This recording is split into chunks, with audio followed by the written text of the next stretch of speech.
Finally, it's raining continuously now. Everything is getting cooled and is getting back to normalcy. Welcome once again to News Analysis. News Analysis, a weekly magazine on current affairs. To begin with, the main points in a nutshell. Syria at Kubair, bloody traces of massacre seen in village. Barack Obama, Europe faces tough decisions. Jamaica drug kingpin Dudu's cock jailed for 23 years. No progress at Iran nuclear talks, UN watchdog. Pakistan bus bombing, at least 18 killed near Peshawar. Arushi Talwar, murder trial begins. Now the news in detail. Syria at Kubair, bloody traces of massacre seen in village. Media reporters have seen evidence of human remains at the village of Kubair in Syria, scene of a massacre reported on Wednesday. Paul Danaher, a reporter from British Broadcasting Corporation (BBC), who was traveling with UN monitors, found buildings gutted and burned in the deserted tiny village near a western city of Hama. It's unclear what happened to the bodies of dozens of reported victims. Violence continued across Syria, with reports shelling in homes and bomb attacks on security forces elsewhere. The Red Cross has warned that 1.5 million people need humanitarian aid. Condemning the Kubair massacre earlier, UN Secretary General Ban Ki-moon warned an earlier imminent danger of civil war, and the international peace envoy Kofi Annan has said his six-point peace plan is not being implemented.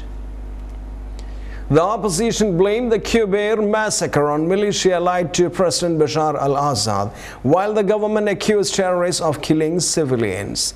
UN monitors reached Kubair on Friday, with Paul Danaher accompanying them, and after coming under fire while making an initial attempt on Thursday.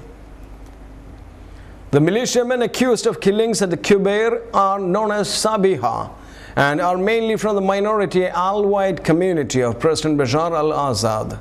The victims appear to be mostly Sunni Muslims, who make up the majority of the population. Earlier, the opposition Syrian National Council gave a death toll of 78, but another organization, the UK-based Syrian Observatory of Human Rights, has a figure of at least 55. State media gave a figure of 9. Activists say government forces removed many of the bodies from Kubair, but a number are said to have been buried in the nearby village of Marzaf. Analysts say the major fear is that Syria falls victim to the kind of sectarian violence that tore Lebanon apart for decades. Speaking at the UN in New York on Thursday, Mr. Ban warned the danger of full-scale war was imminent and real. While the Annan plan remained the focus of peace efforts, he said urgent talks were needed on how further to proceed.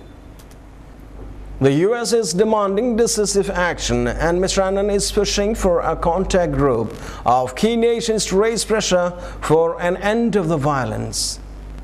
Both China and Russia have twice blocked Security Council resolutions against Syria and have restated their opposition to outside military intervention in the conflict.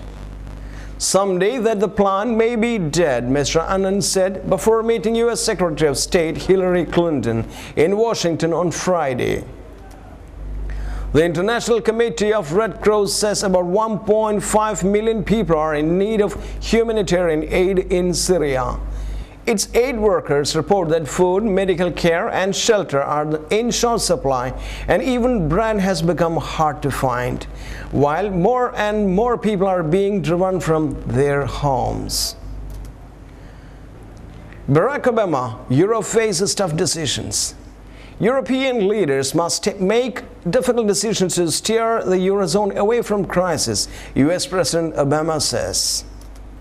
Speaking at the White House, Mr. Obama said the U.S. will support Europe as it implemented the hard solution needed to solve the ongoing debt crisis. He said a deep new recession in Europe would have an impact on the U.S. economy. Greece's future in Eurozone was a matter of great people, he said, but further hardship must be expected if the country chooses to leave the Euro. Greeks will go to the polls on 17 June to try to end political impasse that Eurozone leaders say is harming Greece's ability to tackle its economic crisis. Meanwhile, Spain's government has sought to downplay rumors that it will request a bailout for its troubled banks from Europe as early as Saturday. Hard solutions outlining a series of specific steps needed to take to ensure stability within the Eurozone. The president was at pains to say he would not scold Europe. Mr. Obama said European leaders needed to stabilize the continent's financial system and inject capital into weak banks as soon as possible. The solutions are hard, but there are solutions, Mr. Obama said, saying the U.S. was offering advice, but that these decisions are fundamentally in the hands of Europe's leaders. This is not the first time Mr. Obama has sounded a note of impatience towards European leaders, reporters in Washington reports. The U.S. president said several times that the sooner they acted, the quicker people and markets would regain confidence. Former Obama economic chief Larry Summers told reporters on Thursday that Europe had not acted quickly or strongly enough, suffering from deep and profound and continuing failure of realism on the part of its leaders. Jamaica drug kingpin Dudu's Cork jailed for 23 years. Notorious Jamaican drug lord Christopher Dudu's Cork has been sentenced to 23 years in a U.S. prison, the maximum sentence he faced. Cork, 43, pleaded guilty to drug and gun trafficking charges in August 2011. A 5-week operation to capture him in 2010 saw clashes in Jamaica's capital, Kingston, in which scores died. His Kingston-based criminal organization trafficked marijuana, cocaine, and firearms and enjoyed protection from Jamaica's ruling party. When Cork was first indicted in the U.S. in 2009, Jamaican Prime Minister Bruce Golding initially fought his extradition, arguing that it was based on flawed evidence. Mr. Golding's parliamentary constituency is in West Kingston's Tivoli Gardens, the district Cork's Shower Posay and the presidential clique had controlled. But after months of delays and amid growing local and international criticism, Mr. Golding agreed to extradite Cork and signed an arrest warrant.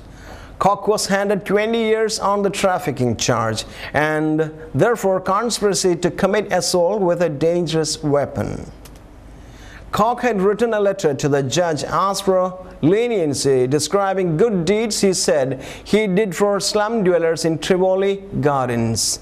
In court on Friday, he sat stoically in grey prison clothes and briefly told Judge Robert Patterson, "I am a good person." Prosecutors argued Cork terrorized and destroyed anyone who interfered with his drug operation, and several women abused by his gang in Jamaica begged the judge for a harsh punishment. But many of his supporters in impoverished Kingston describe him as a benefactor. Earlier this week, prosecutors said Cork was so powerful that he enjoyed virtual immunity from the reach of law enforcement.